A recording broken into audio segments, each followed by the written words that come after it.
الله الرحمن الرحيم. الحمد لله رب العالمين، فضل الله على سامرة. يعني الحمد لله الأجواء حلوة طيبة، والأسعار إذا الرواتب تنطي الموعد المحدد كل زين الحمد لله. يعني تدري السوق أكثر قسط ودين وعلى الراتب، فالحمد لله من ينطون راتب يتحسن السوق. والله احنا شوف الشتاء جانا شوية صعب، خاصة النازحين هسه بالوقت الحاضر يعني. بس الحمد لله يعني شدة وتزول إن شاء الله تعبر.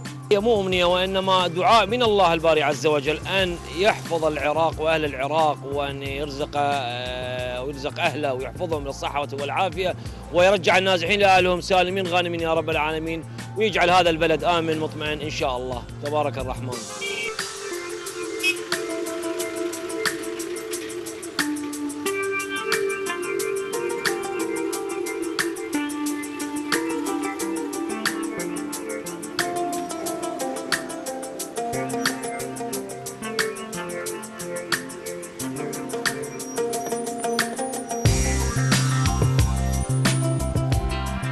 بسم الله الرحمن الرحيم. الحمد لله والصلاة والسلام على رسول الله.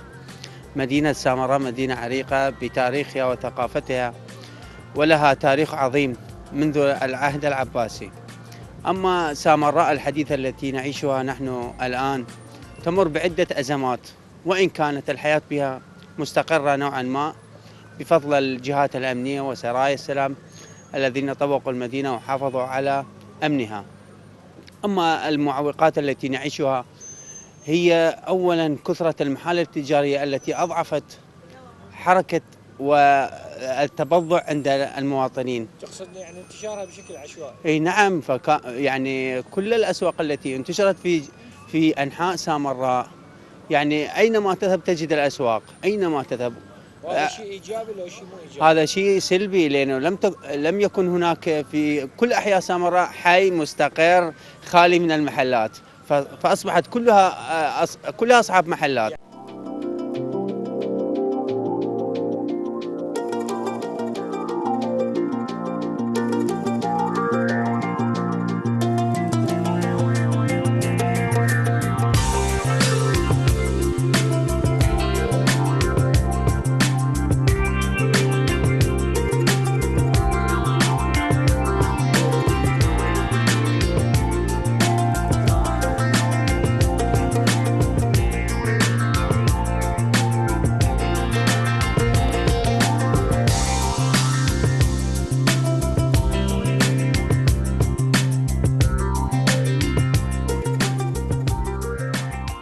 هي سامراء غنية عن التعريف. سامراء حضور وحضارة وتراث وتاريخ واقتصاد واجتماع وسياسة ومصنع مال رجال مال الشدائد. ومع ذلك سامراء تعيش حاليا حالة يعني شبه ضعيفة، لأنه الخدمات العامة ضعيفة، شوارع غير مبلطة، كثرة الأطيان واللوحات نتيجة الأمطار، ولعدم وجود خدمات مجاري صحيحة.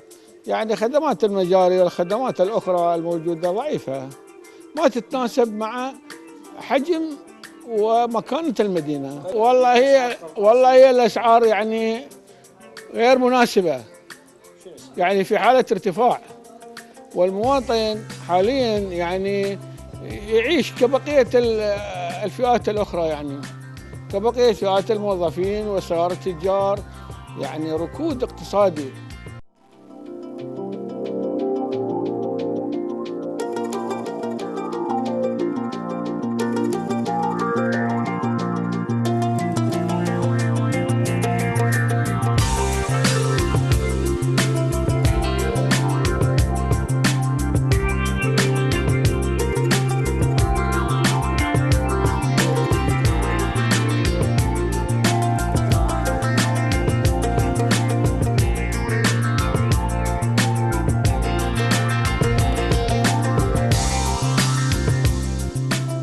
حقيقة بشكل عام يعني صعود الدولار يأثر على مجريات الحياة بشكل عام.